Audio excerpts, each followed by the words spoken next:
नमस्कार. जय लवजी. जय भीम मित्रांनो. मी अविनाश पारे तुमचं पुन्हा एकदा स्वागत करतोय लोकशाहिराची साहित्य चर्चा या आपल्या युट्यूब चॅनलमध्ये. मित्रांनो, आपण युगांतर मधील अण्णाभाऊ साठे यांचे साहित्य या पुस्तकातील युगांतर मध्ये प्रसिद्ध झालेलं त्यांचं साहित्य याचं वाचन करत आहोत. त्यांच्या बऱ्याचशा काही कथा आहेत ज्या कथासंग्रहामध्ये आल्या नाहीत पण युगांतर मध्ये प्रसिद्ध झाल्या होत्या. त्यांचे काही लेख आहेत, एक प्रवास वर्णन आहेत जे प्राध्यापक अशोक चौसाळकर आणि प्राध्यापक रणधीर शिंदे यांनी संपादित केलंय. तर त्यातलाच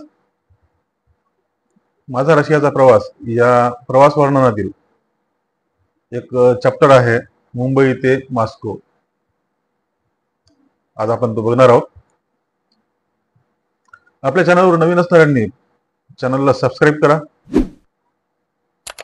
आणि कथा वाचन आवडल्यास व्हिडिओला लाईक आणि जास्तीत जास्त शेअर करण्याचा प्रयत्न करा, म्हणजे अण्णाभाऊ साठे यांचं साहित्य हे जास्तीत जास्त लोकांपर्यंत पोहोचण्यास मदत होईल. मी सोव्हिएत युनियनला जाणे म्हणजे एक चमत्कारच घडलाय. माझ्या काही नातलगांना तो एक दैवयोगच वाटतो आणि मी तर अजून आश्चर्याने थक्क झालो आहे. सोव्हिएत राज्याची ती अपार प्रगती पाहून मी तर स्तंभित झालो आहे, कारण मी मॉस्कोला जाणे सर्व दृष्टीने अशक्यच होते. पासपोर्ट करता अर्ज भरून देण्यात माझे 15 दिवस गेले. नंतर पोलिसांच्या चक्रात तो अर्ज अडकला. मग दिल्लीचा प्रश्न पुढे आला आणि त्यात 1 महिना गेला. मुंबईचे सज्जन अधिकारी दिल्लीकडे बोट दाखवू लागले, कारण पुढील क्रिया ही त्यांच्या काबूत नव्हती. मग आम्हाला दिल्लीला तारा केल्या, उत्तर नाही. मग फोन जोडला. डॉक्टर बालिका स्वतः दिल्ली धावले आणि दिल्लीचा होकार आल्यानंतर केवळ अर्ध्या तासाच्या आत पासपोर्ट माझ्या हातात आला. या दरम्यान आमच्याही देशात कलावंताची कदर केली जाते याची मला प्रचिती आली. मला पासपोर्ट मिळताच आनंद झाला आणि पुनश्च पैशाचा प्रश्न त्या आनंदावर पाणी ओतून मोकळा झाला. मग मी पैशाच्या चक्रात अडकलो. परंतु महाराष्ट्र हा फार उदार आहे. मराठी माणसं दिलदार असतात. माझ्या मित्रांनी, चाहत्यांनी माझ्यावर पैशांचा पाऊस पाडला, म्हणूनच मी गगनाला गवसणी घातली. कित्येक मित्रांची मला पत्र आली. काही मित्र प्रत्यक्ष येऊन भेटले. त्यांनी अभिनंदन करून हळूच एक एक सूचनाही माझ्या पदरात बांधली. अर्थात त्या सर्व सूचनात प्रेमळ भावच होता.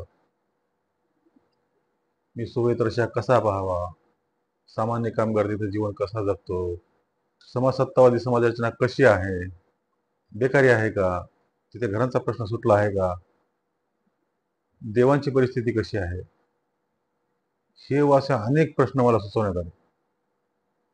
या प्रश्नात सामान्य कामगारांचे जीवन,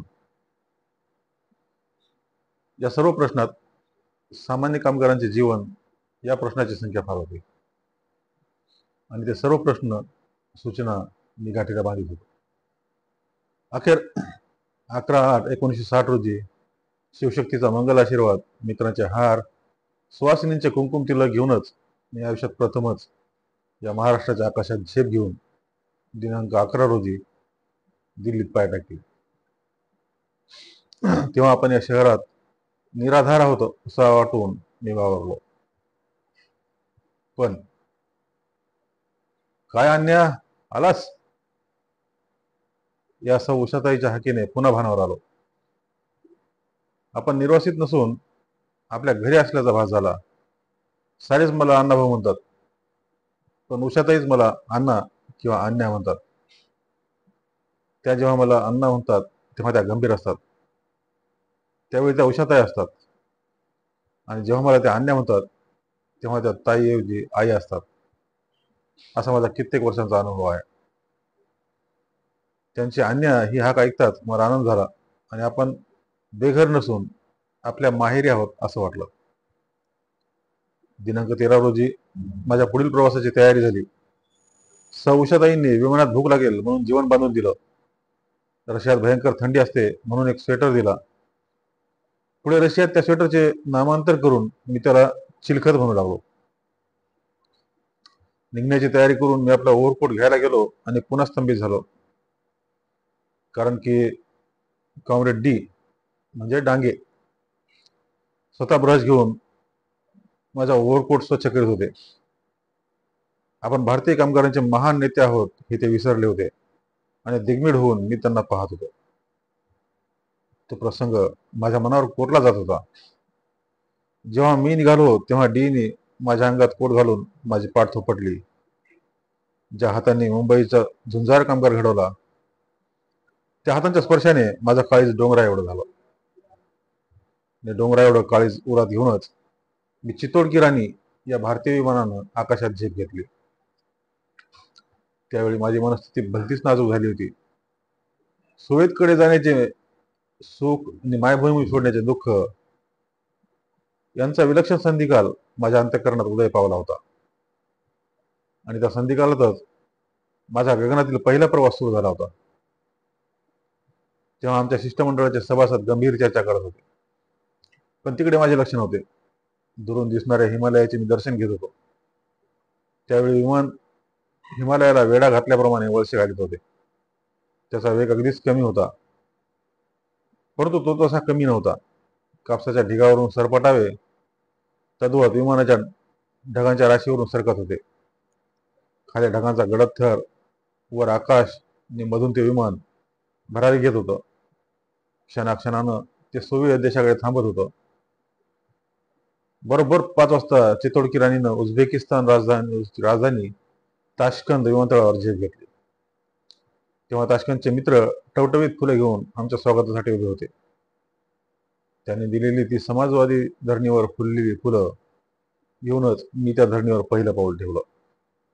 सोव्हिएत देश पाहण्याची माझी इच्छा तब्बल 24 वर्षांनी सफल झाली होती आणि मी सर्वत्र पाहत होतो. माझी नजर फुलावरून, फळांवरून, माणसावरून सारखी भिरभिरत होती. समाजवादाने निर्माण केलेली नवी दुनिया निहाळीत होती. मी उगीच बावरलो होतो. तेव्हा एक ताश्कंदचा मित्र हळूच जवळ येऊन म्हणाला, तुम्ही इथे 1 तास विश्रांती घेऊन नंतर मॉस्कोकडे जाणार आहात.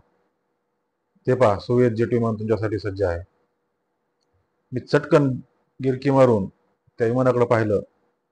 पंख बसलेले ते प्रचंड विमान मॉस्कोकडे तोंड करून शांत उभे होते. इथून मॉस्को किती दूर आहे? मी प्रश्न केला.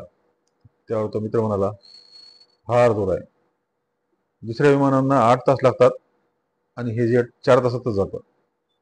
जबर वेग आहे याचा. हे ऐकून नकळतच माझ्या तोंडून अरे बापरे असे उद्गार बाहेर पडले. आम्ही विमानतळावरील आलिशान हॉटेलात चौघा चहा घेत होतो. तेव्हा सोव्हिएत भारतीय मित्र संघाच्या कार्यकर्त्यांपासून ते वैमानिक अधिकाऱ्यांपर्यंतच सर्वच आमच्या पुढील प्रवासाची तयारी करत होते. 1 तास लगेच गेला आणि ताश्कंदची फुले घेऊन आणि गुलाबी अंगूर घेऊन विमानात बसलो. अगदी एखाद्या पाखराने आकाशात उडी घ्यावी तशी त्या विमानानं झेप घेतली आणि आमच्या मॉस्को प्रवासाला आरंभ झाला. थोड्याच वेळात एक मुलगी जवळ येऊन तिने रशियन भाषेत सांगितलं, आमचं विमान 30,000 फूट उंचीवरून ताशी 850 किलोमीटर या वेगाने मॉस्कोकडे जात आहे. ती उंची आणि गती ऐकून मी चकित झालो आणि मनही अस्वस्थ झालं, कारण बरोबरीचे शिष्टमंडळाचे सभासद ओळखीचे नव्हते. शिवाय त्यापैकी 2 डॉक्टर, 1 वकील, 1 आमदार, 1 संगीत शिक्षक, यात मी एकटाच इंग्रजी न समजणारा होतो. तर चौघांना हिंदी येत नव्हतं. लखनौचे पुष्कराज भट आणि मी दोघे हिंदीत बोलत होतो, पण कुणाचीच ओळख नव्हती, त्यामुळे परकेपणा भरपूर होता. म्हणूनच मी भलताच अस्वस्थ होऊन विचार करीत होतो. मन मुंबई ते मॉस्को हे अंतर क्षणात तोडीत होतं. उषाताईचं जेवण तसंच होतं. सकाळी कॉम्रेड डांगे यांनी अंगात कोट घातला याची आठवण कानात गुणगुणत होती. पुढे मॉस्को कसे असेल, भाषेची अडचण, हे व असे अनेक विचार वळवीत मी शांत बसलो होतो आणि विमान वायुवेगानं पुढे सरकत होतं. 4 तास भरकन निघून गेले. आणि मॉस्को जवळ आल्याची वर्दी झाली. विमानानं पल्लेदार सोळकंडी मारली आणि त्याच वेळी मला मॉस्कोचं पहिलं दर्शन झालं. अनंत दिव्यांच्या प्रकाशात ती नगरी शांत बसली होती. दुसऱ्याच क्षणी विमानानं पाय टेकले तेव्हा सोव्हिएत भारत मित्रसंघाची प्रमुख मंडळी थेट विमानाच्या दारातच फुलं घेऊन आमच्या स्वागतार्थ आली होती. बाहेर थंडी मी म्हणत होती. प्रत्येकाच्या नाकातून आगगाडीच्या धुराड्याप्रमाणे वाफेचे लोट बाहेर पडत होते. मी आपला ओव्हरकोट काखेत दाबून कुडकुडत बगड्याप्रमाणे ढेंगा टाकीत होतो. कोट घालण्याचे भान नव्हते. मी भांबावून गेलो होतो याची मला जाणीवच नव्हती. आमचे पुढारी डॉक्टर दयाळू जपून चालत होते. बंगालचे चॅटर्जी थंडीनं वाकले होते आणि मद्रासचा जेकब जॉनचा मूळचा रडवा चेहरा अधिकच रडवा झाला होता. किल्ली देऊन सोडलेल्या बाहुलीसारखा तो तिरपडत होता आणि मला हुरहुडी भरली होती. काय तुम्हाला थंडी वाजत नाही? मला श्रीमती कझाकीनबाईंना विचारलं आणि मी चटकन बोलून गेलो. छे, थंडी कुठे? हे ऐकून त्या हसल्या आणि माझा संपूर्ण चेहरा पडला. माझी अवस्था पाहून त्यांनी मला थांबवलं आणि माझा कोट माझ्या अंगावर चढवला. तेव्हा क्षणात मला माझ्या विमानतळावर दिल्लीचा साक्षात्कार झाला. सकाळीच कॉम्रेड डीनी असाच कोट माझ्या अंगावर चढवला होता. त्याची आठवण होऊन मन जड झालं. मॉस्को ते दिल्ली यातील अंतर नाहीसं झालं.